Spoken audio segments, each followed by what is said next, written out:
दोस्तों, आज की कहानी एक प्रतीक मिश्रा नाम के लड़के की है।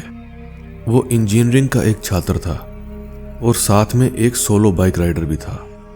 आगे की स्टोरी मैं उसी की जुबानी सुनाऊंगा। मैं अक्सर वीकेंड पे अपनी बाइक लेकर लॉन्ग राइड पर चला जाता हूँ। एक दिन मेरे साथ एक ऐसी घटना घटी जिसे मैं आज भी सोचता हूँ तो मेरी रूह कांपने लगती है। आज से 2 साल पहले की बात है। मैं अपनी बाइक लेकर कोलकाता लॉन्ग राइड पे चला गया। मेरा सफ़र 3 दिन का था, इसलिए मुझे पहले से ही होटल बुक करवाना पड़ा। एक बार रास्ते में मुझे बहुत भूख लगी, इसलिए मैंने अपनी बाइक को साइड में पार्क किया और पास में ही नाश्ते की दुकान पे जाके 2 वड़ा पाव खा लिए। बाद में मैंने अपनी ट्रैवलिंग की शुरुआत कर दी। फिर कुछ समय बाद शाम को अचानक से मेरा पेट खराब हो गया।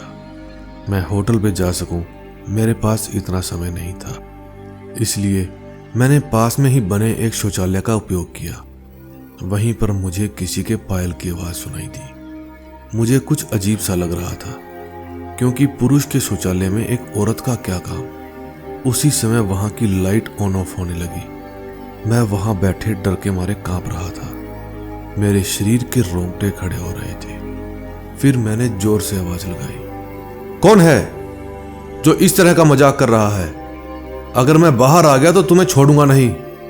थोड़ी देर बाद वहां सब कुछ ठीक हो गया। मैं जल्दी से बाहर निकलने की कोशिश करने लगा, लेकिन टॉयलेट का दरवाजा ही नहीं खुल रहा था। मैंने चौकीदार को आवाज लगाई तो उसने आके देखा कि दरवाजा बाहर से खुला था। फिर उसने आवाज लगाई कि साहब, दरवाजा खुला है, आप थोड़ा धक्का दीजिए, खुल जाएगा। मैंने धक्का दिया तो दरवाजा खुल गया।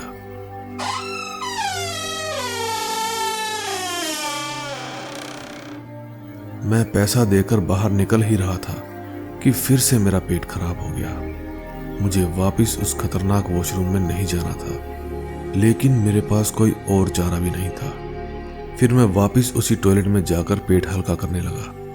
इस बार लगभग 2-3 मिनट हुए होंगे। वापस से लाइट चालू बंद होने लगी और साथ में किसी स्त्री के हंसने की आवाज भी आ रही थी। मुझे काफी डर लगने लगा था। मैं जल्दी ही अपना काम निपटा के बाहर निकलने की कोशिश कर रहा था, लेकिन मैं वहां से उठ ही नहीं पा रहा था। मुझे ऐसा लग रहा था कि जैसे कोई मुझ पर बैठ गया है। मेरे शरीर का वजन 2 से 3 गुना हो गया है। फिर मैं अपना पूरा जोर लगा के खड़ा हो गया और उस दरवाजे से बाहर निकल आया। फिर वहां से बाहर निकलकर मैंने देखा कि शौचालय का मुख्य दरवाजा बंद था और उस पर काफी सारी छिपकलियां चिपकी हुई थी। ये खौफनाक दृश्य देखकर मेरे प्राण निकल जाएंगे, मैं ऐसा सोचने लगा। फिर मैं वहां जोर जोर से रोने लगा। वहां पे काफी अंधेरा भी था और काफी बदबू भी आ रही थी। फिर मैं सोचने लगा कि मैं यहां से कैसे बाहर निकल पाऊंगा। उसी समय मेरे पास एक बड़ी बड़ी लाल आंखों वाली और लंबे बालों वाली भयानक औरत आकर खड़ी हो गई। उसे देखकर मेरे तो होश ही उड़ गए। मैं तुरंत ही दरवाजे की ओर दौड़ा, लेकिन घबराहट की वजह से मैं फिसलकर नीचे फर्श पर गिर गया। पायल की आवाज बता रही थी कि वो भयानक औरत मेरी ही तरफ आ रही है। उसे देखकर लगा कि आज मेरी जिंदगी का आखिरी दिन है। अब मैं बचने वाला नहीं हूं। थोड़ी ही देर में वो औरत मेरे पास आकर बैठ गई और मुझे जानवर के जैसे सूंघने लगी। मुझे अपनी मौत साफ साफ दिखाई दे रही थी। फिर मैंने अपनी सारी हिम्मत लगा के आखिरी बार कोशिश की और अपना सारा जोर लगाकर खड़ा हो गया। फिर मैंने छिपकलियों से बिना डरे अपना पूरा जोर लगाकर उस दरवाजे को खोलने की कोशिश की। थोड़ी ही देर में दरवाजा टूट गया और मैं वहां से बाहर निकल गया। जब मेरी नजर बाहर खड़े लोगों पर पड़ी तो मैंने देखा लोग मुझे ऐसे देख रहे हैं जैसे मैं कोई पागल खाने से भागा हुआ पागल हूं। वे सब मुझे पागल समझ रहे थे। तभी वहां पास में खड़ा एक आदमी मेरे पास आया और मुझसे पूछने लगा, भाई तुम वहां अंदर क्या कर रहे थे? मैंने कहा, दोस्त, मैं अंदर घूमने नहीं गया था, बल्कि टॉयलेट करने गया था।